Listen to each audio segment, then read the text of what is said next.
warahmatullahi wabarakatuh. Tabi pun kembali lagi dengan saya Nurul Azmi dan tentunya di channel kesayangan kita Nurul Azmi. Dan kali ini saya sudah berada di rumah milenial ataupun titik kumpul, dan ini rumah untuk kita semua para kaula muda, para pemuda-pemudi di Kabupaten Sawaran. Mudah-mudahan dengan adanya rumah milenial ataupun titik kumpul yang berada di W5 ini, Sawaran, menjadikan suatu sumber ataupun wadah untuk kita berbagi ide-ide dan gagasan, berdiskusi sehingga terciptanya sumber daya manusia ataupun kaula muda ataupun milenial yang berpotensi dan berdedikasi ataupun memiliki integritas yang tinggi dan kemampuan yang bisa diacungi jempol. Dan kali ini saya akan mengupload sebuah foto ataupun sebuah konten video, karena kemarin sedikit cerita, saya sudah mengundang Bapak Ahmad Bastian SC. Beliau adalah salah satu DPD, Dewan Perwakilan Daerah Dapil Lampung, yaitu Ahmad Bastian SY. Dan saya juga meminta maaf kepada para penonton ataupun para kawan-kawan yang menonton video ini, karena mungkin tidak terlalu maksimal dikarenakan ada gangguan teknis waktu pengambilan gambar. Gambarnya kurang jelas, baik pun suaranya terlalu bising karena peralatan waktu kemarin kita belum terlalu siap. Dan saya juga meminta maaf dan selalu meminta arahan dan masukan dari kawan-kawan semua, tapi tidak mengurangi rasa semangat dari kita semua. Kita tetap semangat untuk mengedukasi dan mengajak diskusi para senator, supaya goalnya apa, kita akan berbagi ataupun meminta ilmu kepada mereka, dan ketika kita sudah mendapatkan ilmu, kita akan mengimplementasikan ataupun merealisasikan kepada bumi Anda Jejama ini. Terus tonton, dan untuk kalian yang belum pernah ke titik kumpul, saya ajak ke sini dan kita akan berdiskusi tentang pemuda. Maju terus pemuda Indonesia, yang muda berkarya, yang tua berjaya. Oke?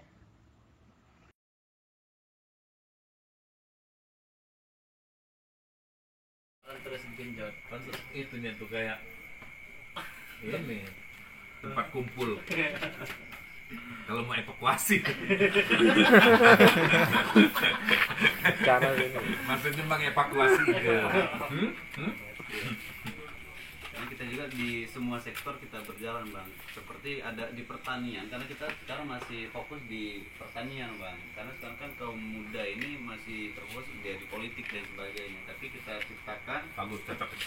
nah salah satunya contohnya itu, Bang. Nah jadi Regenerasi petani. iya, ketua komunitas petani Ketua Wali. beliau itu dari Ekonomi Unila mana ya? akhirnya kami mengunduk tapi kalau basic kamu di Polinela. di Polinela di pertanian. makanya bingung juga kalau soal Ekonomi. Tapi ini akhirnya ada nilai value ekonominya.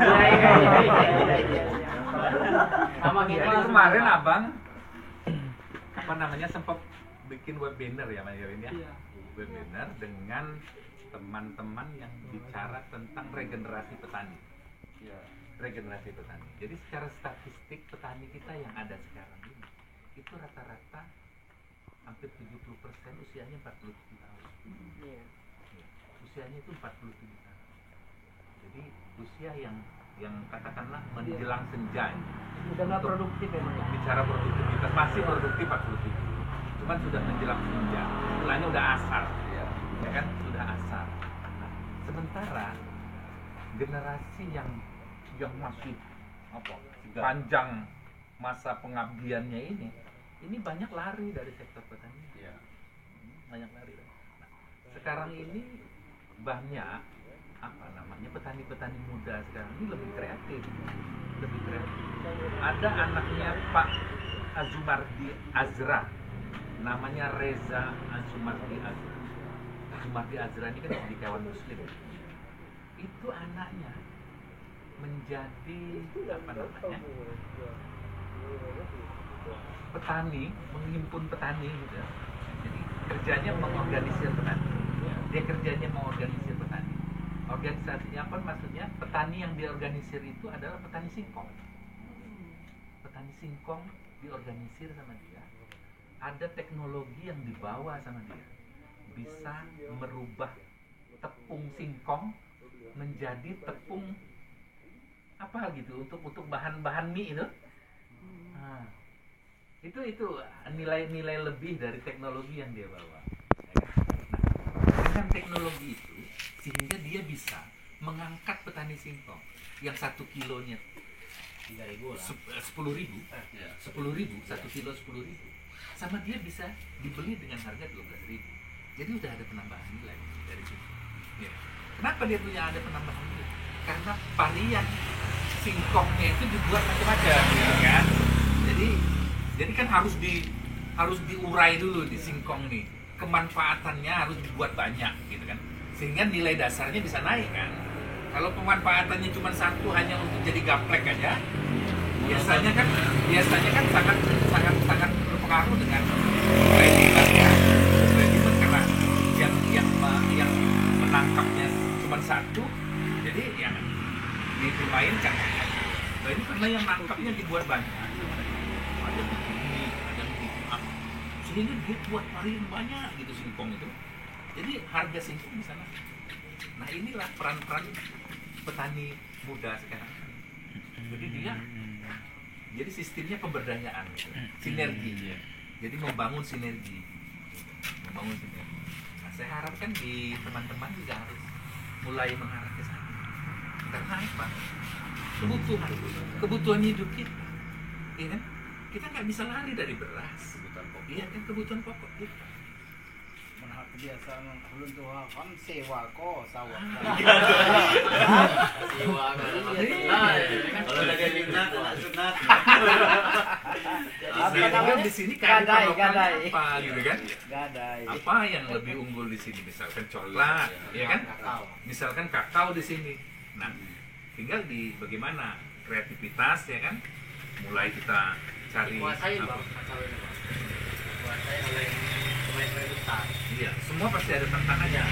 Kalau kakao tawar ini dikuasain nama daerah Abbas. daerah ada Abbas itu kan. Oh. Ini salah satu biolognya juga. Mereka buat Aduh lagi maduin. Iya. Cok pindah lagi. Ada Buat Iya, ada terima gaul lanjut. Kalau kita pesawaran juga kita merasa riskan dalam arti pesawaran ini Ngepul. tidak terlalu mudah yang sudah mulai berjalan belajar juga. Tapi berbicara APBD kita di pesawaran itu luar biasa masih di bawah rata-rata minim. Dan PAD pesawaran pun sudah berapa belas tahun ini itu tidak jelas itu kan sektornya dari mana. Yang katanya pesawaran kaya dengan pariwisata, kalau kita lihat di APBD yang nyokong untuk APBD pesawaran dari pariwisata hanya 0, berapa sekian. Nah di situ memang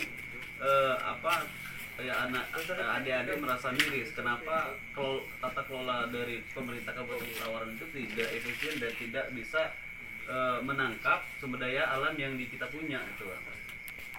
Nah, jadi bicara masalah apa suksesi. Suksesi. Tapi memang saya lebih tertarik kita bicara di gagasan.